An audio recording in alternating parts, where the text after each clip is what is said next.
know, it smells really good in here. What is that? Febreze? A Cinnabon? Oh, KFC? Not KFC, California Pizza Chicken. Can you smell my, I meant kitchen. Can you smell my perfume? I put on a lot. I put on like a whole magazine. Can you smell it in the back?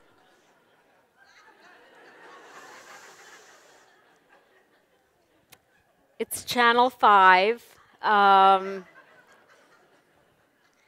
If you're Skyping or watching this at home, you couldn't smell that.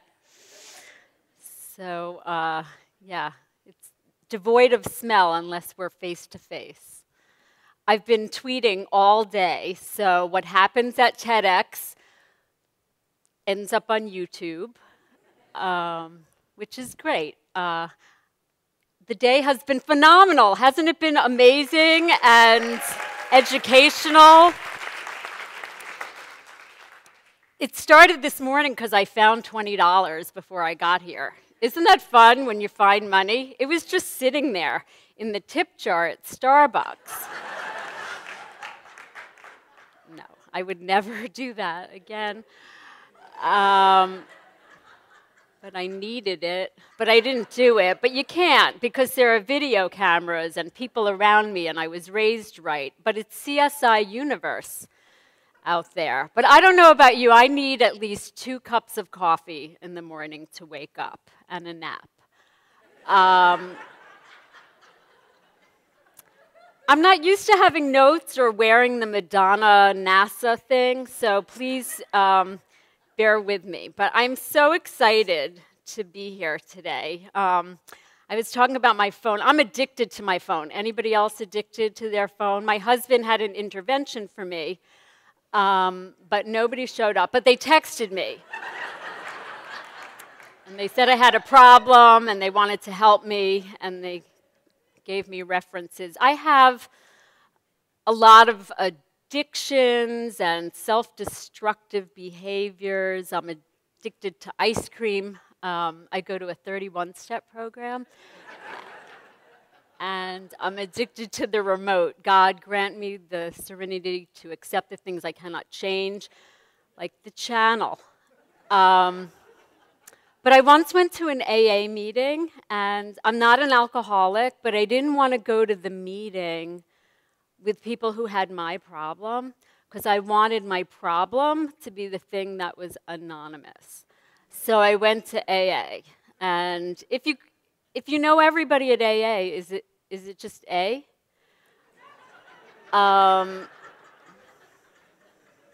Anyway, the part at the meeting that I loved was at the end when we all held hands. Because there really is strength in numbers, and the whole is greater than the sum of its parts. It's all a cliche. But it's true. When people get together, I think we take on the property of Mercury. And that's not a joke, and it's not based on fact. But that's my impression. So in addition to doing stand-up, I'm also a writer. I write, they're mostly checks. They're not good. They're not, there's a lot of fiction. But I love to write like poetry and chain letters. And when I was, my husband's a writer. He wrote on a show called Boy Meets World, which you might be familiar with. And my husband is amazing. He's a writer, producer, director, great Scrabble player, and a chef. I don't know how to cook. I cook Thanksgiving once a year, and everybody's very thankful. It's just once. Last year I made a 29-pound turkey pot pie. That was a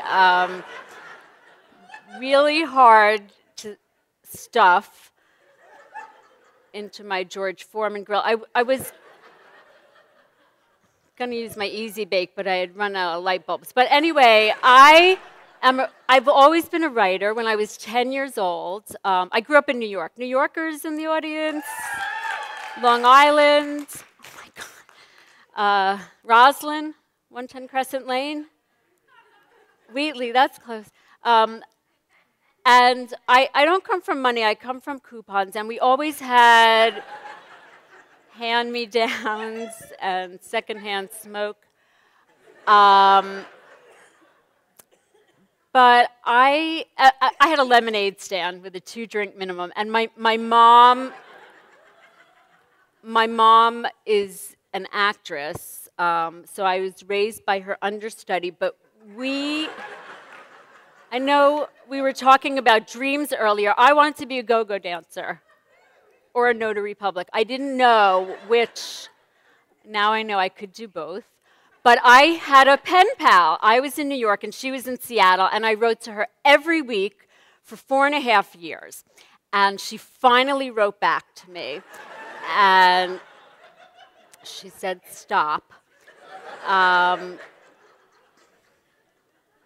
then I was 11, and I wrote a letter to Maya Angelou, and I know Rav quoted her. That's my favorite quote. But this woman wrote back to me, and she told me I could be a writer. And I was 11, and her assistant probably wrote it. But she changed my life, and you change lives one-on-one.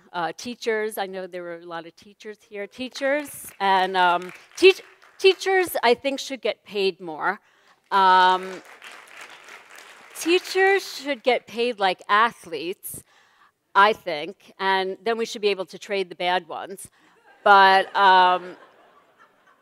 my favorite grade was kindergarten because I was voted Playmate of the Year. And one year, recently, I was invited to my class reunion from kindergarten, and I didn't want to go because since kindergarten I've put on like 100 pounds.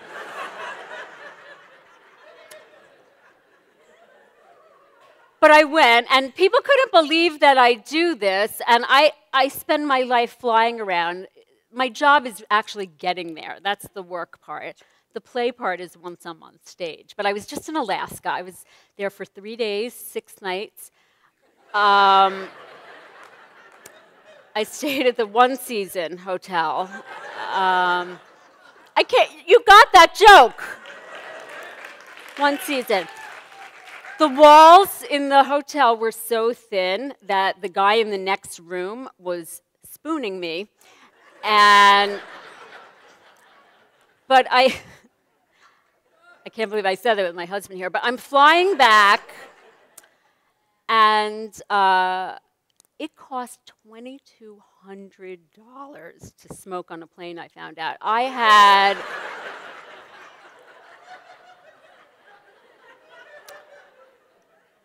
This is a true... No, I don't smoke anymore because this woman was like, a while ago, she was like, Miss, your cigarette is bothering me. And I'm thinking, well, it's killing me. Obviously, you don't care about me. Why would I care about you? So, and that kind of speaks to the theme of this, because I literally was on a plane once recently, and a man lit a cigarette. And he didn't speak English. And he just didn't know the rules. And it was a big plane, 4 cabins, 2 aisles. It still affected everybody, like the butterfly effect. So we are all on one plane. I'm dating myself, but I remember when you could smoke on a plane, there was like a little curtain and you closed it. And it's kind of like wearing a fishnet, what's the word? Blindfold. That would have worked if I had said it right. But I'm going to date myself even more. Before I did stand-up, I had a secretarial job, and this was before computers. And yeah, can you imagine your job without solitaire? Or Free Cell, Tetris, Minesweeper, Angry Birds, Words with Friends, Tiny Wings, Google, Facebook, Twitter, hi. And when I used to drive to gigs, I lived in Boston, and I would go to New Hampshire, Rhode Island, Massachusetts, Vermont, and I would have the directions on a little napkin that I had scribbled them down during the day. And one day, I got lost, and I'm in New Hampshire, and I'm freaking out, and I'm driving, and it's late at night. I'm not a great driver anyway. My husband will attest. And I'm freaking out, and then it dawns on me that I'm wearing a pair of shoes called Zodiac, and they must have been made in New Hampshire because on the bottom of the shoe was a map of New Hampshire. So I pull over, and I literally look at the bottom of my shoe, and I go, oh, I'm not lost. I knew where I was. I don't even know why I told that story, except to get to my next joke. Any birthdays? Are there any birthdays today, March 31st? No? Tomorrow? Who? So you're an Aries? I bet we have the whole zodiac here. We're Aries. Aries, Virgos, Sagittarius. Did I get all the signs?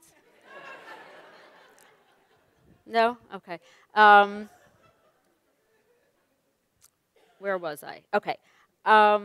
Do you believe in that horoscope? Do you believe in your horoscope? I do, and it applies.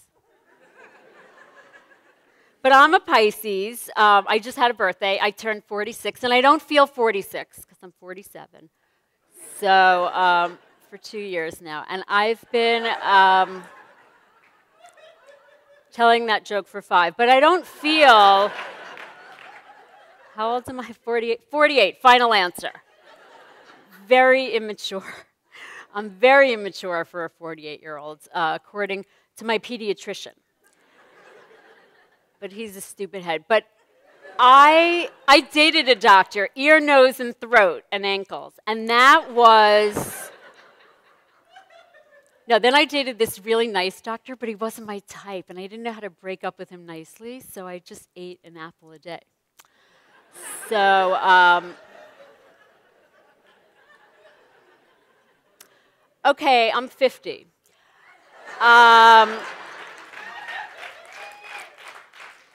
But the older I get, the more spiritual I get, because the material thing isn't panning out. Because I spend money like I have it. Even my cash is bouncing. My problem is I buy a lot of stuff late at night. Do you watch TV late? I bought a juicer, a spin spa, a magic bullet, a zoo towel, an Abra, a convection oven, and that garment bag that you suck all the air out so the clothes get compressed. What is it called? A space bag, and then you put it under the bed. In the middle of the night, I also have weird thoughts, and I tweet them a lot, and I brought a list of them to read to you now. Okay. I wonder who builds the IKEA building.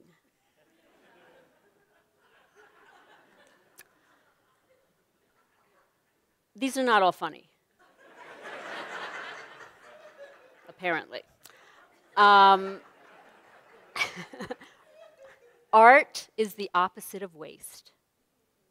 Everyone is an artist. The trick is figuring out your medium, finding the right tools, and then getting a sugar daddy. We are all mirrors for each other. What the hell happened at the end of The Sopranos?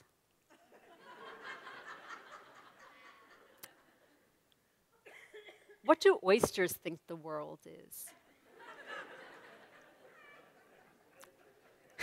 Was tilapia even a fish before 2008?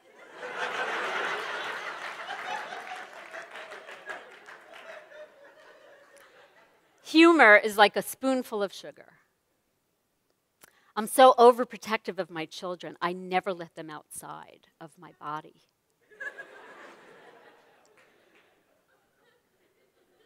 I go back and forth between tennis and ping pong. I never notice when my hiccups end. And I think we're all one thing separated by time.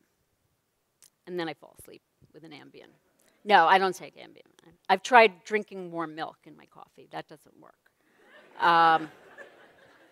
Anyway, I'm almost done. I recently played at a club called The Funny Bone in Omaha, Nebraska, and I worked with a comedian named Jason Dixon, and he does the best dead-on impression of Johnny Carson, but only backstage. And I asked him why he didn't do it on stage, and he said it's kind of hacky and it's easy, and I'm like, but people love it. And then I was trying to think, why do people love that so much? And then I was thinking, I bet you've all had the similar thought. How do I know that the blue that I'm seeing is the same as the blue that you're seeing? Well, I can't ever be 100% sure. But how do I know that Johnny Carson comes across to me as he comes across to everybody else? I don't. But when Jason Dixon impersonates him and shows down to the nuances how he perceives him, I am comforted because my reality is the same as somebody else's. We see eye to eye. We experience the same reality, and I don't feel so alone. Now that I'm 51,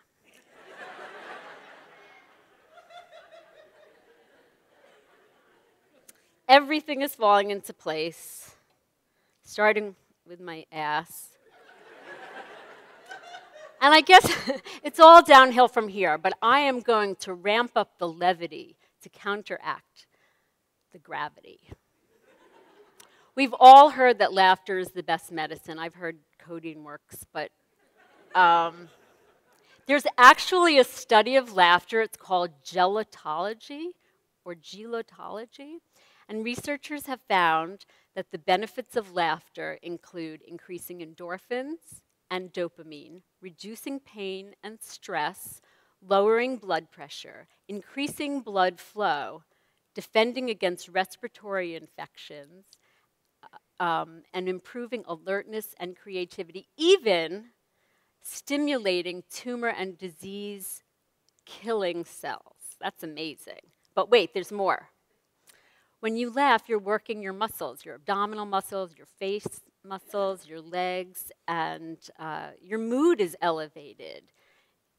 Depression, anxiety, and tension are reduced. Your self-esteem increases when you laugh.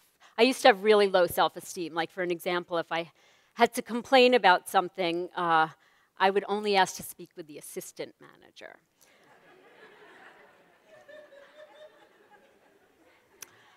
But while your spirit is expanding, like the garment bags, what's it called? The space saver?